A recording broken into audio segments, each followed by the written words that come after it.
નીચે આપેલ ડેટાબેઝમાંથી કયું ડેટાબેઝ સંખ્યાત્મક ડેટા માટે જાણીતું નથી? પબમેડ. વર્લ્ડ બેંક ડેટાબેઝ શેના માટે જાણીતા છે? વૈશ્વિક આર્થિક અને વિકાસ સંખ્યાત્મક ડેટા માટે. એનએસએસઓ નું પૂરું નામ શું છે? નેશનલ સેમ્પલ સર્વે ઓફિસ. આઈસીએસએસઆર ડેટા સર્વિસ શેના માટે ઉપયોગી છે?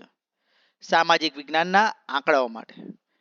નીચેનામાંથી કઈ વેબસાઇટ ખાસ કરીને ભારત સરકારના આંકડા માટે જાણીતી છે? data.government.in. આઈએમએફ ડેટા મેપ પર શું છે?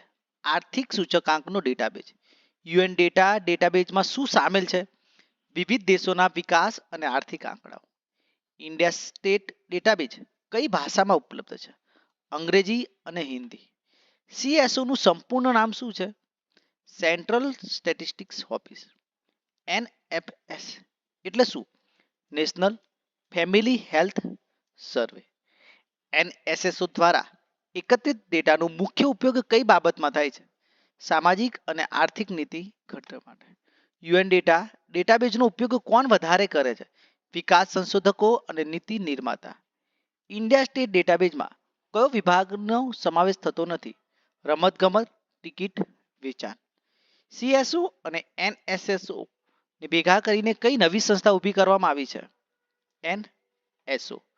આઈસીએસએસઆર ડેટા સર્વિસ કેવો ડેટા પ્રદાન કરે છે? સામાજિક વિજ્ઞાનના સંખ્યાત્મક સર્વે આધારિત ડેટા.